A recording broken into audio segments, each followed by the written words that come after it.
I never made it, but I know what it takes. I'm motivated by a mix of emotion. Got my statement, and I'm reading it slow so I can understand it fully. Appreciate my standing, go out of this world and right on time. Oh, never in my life have I seen the sky light up like this. I'm far away from Earth and I wanna know if you exist. Mission control, do you read me? Send me my coordinates lately. Mission control, am I drifting? Tie me to someone who will love me. Yeah, wait, I think I'll last a bit longer. Find another reason to breathe this air, and that we made for ourselves. This won't be the last time.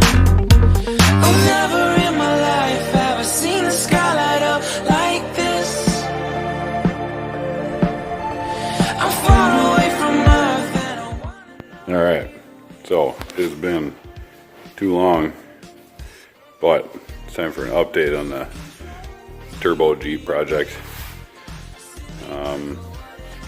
Let's see, every single thing has been changed since the last video, but I just thought I'd do a little overview. So chassis done and painted all the links. It all came out awesome. I used Valspar tractor paint sprayed out of my HVLP gun, and it applies really well. And after sitting for a few days out in the sun, it's hard as a rock. Stuff's really nice. I've already banged wrenches into it, and obviously when I set the cab and the engine and trans and stuff in, I was hitting painted parts that they took it really well. But yeah, she's all kind of assembled right now, finished assembled I should say, for now I guess. But next thing I gotta do, I got a bunch of cool electronic stuff I'll show you. I got my last video probably didn't go over it, but I ended up getting a Holley Terminator X to replace the stock PCM, just because, you know, their little promo thing for $1,000 came with a wideband and the gauge, or the display I should say. And Holley computers are awesome. So, I got some parts to fix my cobbled bullshit wiring I had. This is a waterproof relay block that we'll be implementing under the dash. And then there's this, which is a waterproof lighted fuse panel. So the fuses go in, and then they have these little lights, I guess, to tell you if, oops, it's not made in China, to tell you if you know, a fuse is blown. So quick and sleazy Amazon specials here, but this is the way to go if you're going to buy some end connectors. These are the heat shrink vibration resistant connectors, and there's tons of them in here. If you go to Fleet Farm and try to buy like a little pack, it'll cost you as much as this entire box. I don't remember the link, but check it out on Amazon if you're interested in that. But the part I'm most excited for is these buses.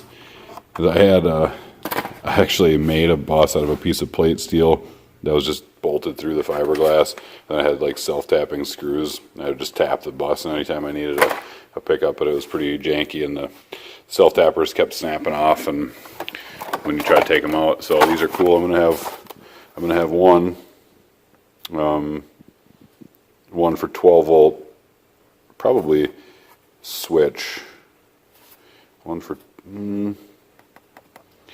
I don't know for sure. Maybe I'll get one more, but I'd like to have one for ground, one for 12 volt switch, and one for 12 volt constant, because all the accessories will use one of those one of those or multiple of those three things, and it's just kind of neat having these buses because they got, you know, this little snap cover keeps you from arcing out if you are connecting them to hot, and they're pretty high amp.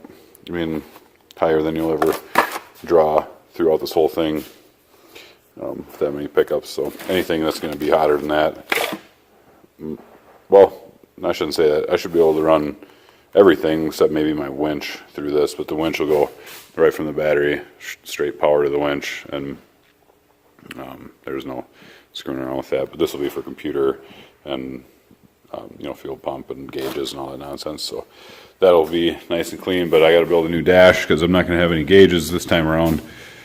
It's basically just going to be a blank dash with a spot for the steering wheel, and it will have a spot for the Holley display. It's like a 3.5-inch display that's also a data logger, and it does all your tuning. So that's pretty cool. I'm going to make a console here. I'm not sure exactly what I'm going to do, but this is going to get closed off since now I've got this Turbo 400 under here. I'm going to make a console, put my Winters shifter on top of it. I might even leave the dash completely plain and make a spot, like maybe have this come forward and up so I can put the Holley display right here, and then leave the dash totally just completely blank. That'd be kind of nice too, because then I can have like a panel right here where that display mounts, maybe with a few screws, and have the wiring and electronic stuff back here like the buses, and I can pop that off if it was big enough. You know, if I needed to add a switch or sensor, or maybe a switchboard, that probably is something I'll do in the future. Little switchboard, I can pull just the cover off, cut it, put my switch in, reach 12 volt ground, plug it in, snap the cover back on, and away we go. So yeah, all the fabrication, I made these manifolds, wrapped them, sat outside for one night, and I did this, but you won't see that because it'll have a turbo blanket on it. But 78, 76 VS Racing, standard wheel, should be more than enough for me. All the plumbing is done. The intercooler is built into this bumper that I ended up making because there was no way I was going to fit that fat intercooler in here without doing some crap. I'm out of room to go back. If I'd have shoved the whole engine back farther maybe, but I really didn't want to do that, so I'm going to give this a shot. It's going to be run on E85 anyway. I might make a crossover tube from the turbo that I can swap out, that I can bypass the intercooler, so I can just check charge temps with and without it. And if I don't need it, it's possible that someday in the future I would remove this whole entire thing. But I mean, it does serve a purpose. Besides holding the intercooler, the winch also sits on top, and then the fair lead bolts up here.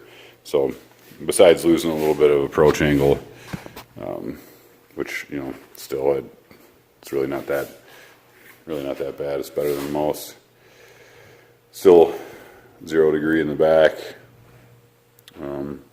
Yeah, today I got the hydraulics all plumbed up, so pumped to hydro boost to the orbital, and then ran my lines down to the hydro steer ram, which that all turned out really sweet. Check that thing out. So yeah, all the brake parts are in. Everything's fully assembled, so now I'm just kind of gonna get the electronics together and finish wiring and hopefully start it up pretty soon, and that'll be the next video.